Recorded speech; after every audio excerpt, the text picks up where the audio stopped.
नमस्कार दोस्तों, आज की इस वीडियो में हम बात करेंगे बहुत ही कॉमन इशू के बारे में, वो है पिगमेंटेशन। अगर आपको चेहरे पे, हाथों पे या फिर बॉडी के किसी भी हिस्से पे ब्राउन कलर के पैचेस, अनइवन स्किन या बहुत ज्यादा पिगमेंटेशन है तो ये वीडियो आपके लिए है। इसे एंड तक प्लीज जरूर देखें। आज की वीडियो में हम समझेंगे कि पिगमेंटेशन क्या होता है, कितने ये प्रकार का होता है और ये किन कारणों की वजह से आप देखने को मिलता है।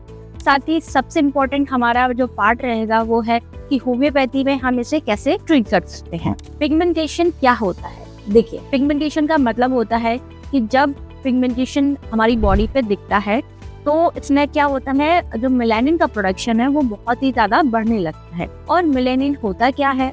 देखिए, मेलानिन एक नेचुरल इंग्रेडिएंट है, एक नेचुरल पिगमेंट है जो कि हमारे बालों को, आईज को, हेयर को एक कलर प्रदान करता है, यानी कि कलर प्रदान करता है। जब इसका जो बैलेंस है वो बिगड़ जाता है तब ये अपने प्रोडक्शन को बहुत ज्यादा बढ़ा देता है। और प्रोडक्शन जब भी बढ़ेगा तो आपको एक अलग से एक पैची कलर का, ब्राउन कलर का, डार्क स्पॉट कलर का जो है वो आपको पिगमेंटेशन चेहरे पे देखने को मिलता है। अब बात कर लेते हैं कॉजेस की कि क्या ऐसे कारण हो सकते हैं जिनकी वजह से आपको जो है वो पिगमेंटेशन ज्यादा बढ़ता है। तो इसमें कुछ कारण हैं जिनकी वजह से आपको पिगमेंटेशन देखने को मिलेगा। सबसे पहले कारण है सन एक्सपोजर।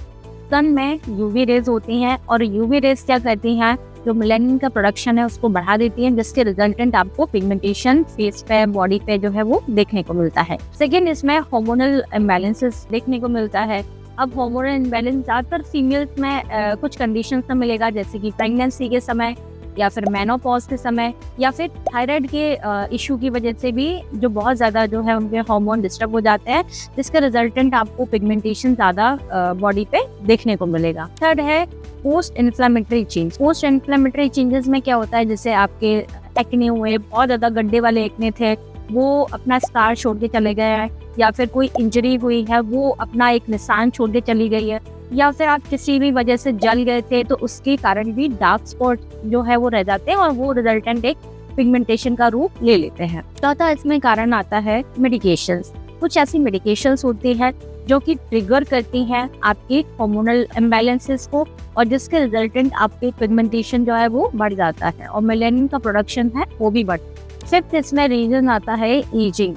एजिंग क्या होता है कि जैसे जैसे आप एज में बढ़ते हैं, जैसे मेलानिन का जो प्रोडक्शन है वो भी बहुत ज्यादा इरेगुलर हो जाता है, जिसका रिजल्टेंट आपको बहुत ज्यादा पिगमेंटेशन जो है वो देखने को मिलता है। Types of pigmentation. पिगमेंटेशन की अगर हम बात करें कि ये कितनी कैटेगरी में है, तो इसको मेनली 4 कैटेगरी में डिवाइड किया गया है। पहला है मेलिस्मा। मेलिस्मा हार्मोनल पिगमेंटेशन होता है जो कि स्पेशली वुमेन को प्रेगनेंसी में, मेनोपॉज, जैसे कि मैंने बताया, हार्मोनल इम्बैलेंस जब भी होगा तब जो है वो देखने को मिलता है। और स्पेशली जो ये फीमेल को होता है मेलिस्मा, इसमें बटरफ्लाई शेप के दोनों चीक्स के ऊपर प्रोमिनेंसी जो है पैचेस आ जाते हैं, फॉरहेड, नोज वगैरह भी किसी किसी पेशेंट में कवर हो जाती है। सेकंड होता है सन स्पॉट। सन स्पॉट होते हैं कि जो अगर आप धूप में ज्यादा रहते हैं, आपका वर्क ऐसा है कि आपका एक्सपोजर हो जाता है, तो सन रेज के कारण जो हार्मफुल रेज निकलती हैं उनके कारण आपको फेस पे बहुत ज्यादा डलनेस और अनइवन जो है स्पॉट्स आ जाते हैं। छोटे छोटे फ्रैकल्स हैं वो भी जो है वो आपको इससे डेवलप हो जाते हैं। थर्ड कैटेगरी आती है वो है PIH, यानी कि post inflammatory changes.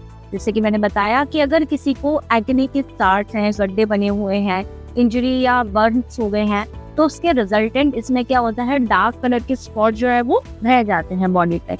And fourth category आती है लिवर स्पॉट और एज स्पॉट। इसका मतलब होता है कि जब भी आप एक सर्टेन एज में जाते हैं, यानी कि ओल्ड एज में जाते हैं, तो बॉडी पे जो है वो ब्राउन कलर का डिस्कलरेशन या पैची फॉर्म में जो है वो आने लगता है। अब मैं आपको होम्योपैथी की जो ट्रीटमेंट है उसके बारे में बताने जा रही हूँ, कुछ इफेक्टिव मेडिकेशंस के बारे में जो कि सेफ है, नेचुरल है और आपको लॉन्ग टर्म जो है वो पिगमेंटेशन का रिलीज देंगे। इसमें सबसे पहली मेडिकेशन का जिक्र अगर मैं करूँ तो वो है टॉप मोस्ट मेडिकेशन है जो कि पिगमेंटेशन के लिए यूज होती है, दैट इज सीपिया। सीपिया जो है वो ऐसी फीमेल ले सकती हैं जो कि बहुत ज्यादा डिप्रेस्ड रहती हैं, जिनको बहुत ज्यादा प्रेगनेंसी या हार्मोनल इम्बैलेंसेस के कारण जो है वो बटरफ्लाई शेप का पिगमेंटेशन आया हुआ है, स्पेशली फेस पे है वो पिगमेंटेशन, अनइवन स्किन हो गई है और डलनेस बहुत ज्यादा आती है। तो इस तरीके की अगर कंसर्न है किसी फीमेल को या फिर मेल को भी, अगर ऐसे कंसर्न है जो कि लगता है कि इस तरीके के इशू की वजह से आपको पैची डिस्कलरेशन फेस पे आया है तो सेपिया 200 पावर में आपको यूज करना है। इसकी 2 बूंदें दिन में 2 बार डायरेक्टली आप टंग पे ले सकते हैं, नहीं तो 1 चम्मच पानी के साथ भी इस्तेमाल किया जा सकता है। सेकेंड मेडिकेशन है थूजा। थूजा भी पिगमेंटेशन पे बहुत अच्छा वर्क करती है। ऐसे लोग जिनको बहुत ज्यादा ओवर ग्रोथ की टेंडेंसी है, साथ ही अगर उनकी स्किन जो है वो बहुत ज्यादा ऑयली है या उनके फेस पे बहुत ज्यादा पुराने एक्ने मार्क्स हैं और वो जो है वो एक बहुत ज्यादा डार्क स्पॉट दे रहे हैं, अनइवन टोन दे रहे हैं, डलनेस दे रहे हैं, तो उस पर थूजा जो है वो आपके लिए हेल्पफुल रहेगी। पिगमेंटेशन को रिड्यूस करती है। इसका जो डोज रहता है वो आपको 2 बूंदे सुबह, 2 बूंदे शाम को डायरेक्टली ऑन टंग या 1 चम्मच पानी के साथ आप ले सकते हैं। थर्ड मेडिकेशन है बर्बेरिस एक्वाफोलियम क्यू या मदर नेचर। ये जो मेडिकेशन है ये काफी सारे स्किन के हेल्थ कंसर्न्स में यूज की जाने वाली मेडिकेशंस है। इसको जो है आप स्किन के को क्लियर करने के लिए, स्किन पर जो पिगमेंटेशन है उसको भी जो है वो रिड्यूस करती है और एक फ्लॉनेस जो है स्किन पे देती है। साथ ही अगर आपको एक्ने से रिलेटेड कंसर्न्स है या स्किन में बहुत ज्यादा अनइवननेस है उसको भी ये ठीक करती है। इसका जो सेवन होता है वो आपको 10 से 15 बूंदे दिन में 3 बार 1/4 कप पानी के साथ जो है वो लेना होता है। एंड फोर्थ जो मेडिकेशन है वो है काली सल्फ 66। ये जो मेडिकेशन है ये आपके स्किन के न्यू सेल्स को बनाने में हेल्प करती है, सेल रीजनरेशन में हेल्प करेगी और साथ ही रिपेयरमेंट में भी वर्क करती है। इसका जो डोज रहता है वो रहता है 4 गोलियां दिन में 3 बार आपको लेनी रहती हैं। इन दवाइयों के साथ आपको ध्यान देना है कि हर केस अलग होता है, इसीलिए आप एक क्वालिफाइड होम्योपैथिक फिजिशियन के अंडर गाइडेंस में ही दवाइयों का इस्तेमाल करें। अगर आप पिगमेंटेशन से ज्यादा परेशान हैं तो मेडिकेशन का डिस्क्रिप्शन तो मैंने दिया ही। इसके साथ अगर आप ये कुछ टिप्स फॉलो करेंगे तो आपको पिगमेंटेशन रिड्यूस करने में बहुत जल्दी सहायता मिलेगी।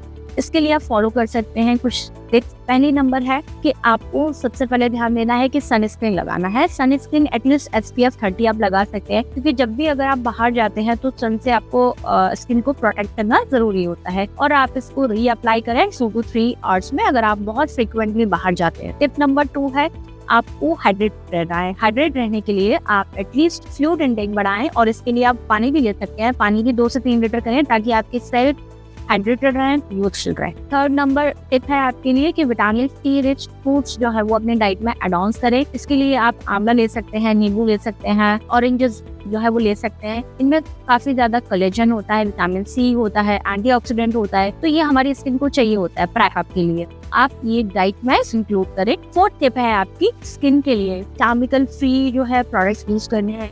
हो सके तो आप अपने डॉक्टर से अपनी स्किन को कंसल्ट करा के दिखा के फिर ही प्रोडक्ट का यूज करें, क्योंकि डॉक्टर को आपके स्किन टाइप के अकॉर्डिंग क्या आपको प्रोडक्ट सजेस्ट करने हैं वो आपको अच्छे से गाइडेंस दे पाते हैं। फिफ्थ एंड सबसे इम्पोर्टेंट जो टिप है वो ये है कि आपको पेशेंस रखना है, क्योंकि होम्योपैथी ग्रेजुअली वर्क करती है और जो आपका पिगमेंटेशन है वो भी ग्रेजुअली ही रिड्यूस होगा। ऐसा नहीं कि मेडिकेशन खाए और वो होने लगा, ग्रेजुअली ये ठीक होता है, समय लगता है, तो आपको फिशिंग जरूरत है। अगर आपको मेरा ये वीडियो अच्छा लगा तो प्लीज इसे लाइक, शेयर और सब्सक्राइब जरूर करें। साथ ही वीडियो शेयर करें उन लोगों के साथ या उन फीमेल के साथ जिन्हें पिगमेंटेशन रिलेटेड कंसर्न्स हैं। आपके स्किन कंसर्न के लिए मैं और भी वीडियो लाती रहूंगी। तब तक के लिए आपको नेक्स्ट वीडियो में मिलूंगी।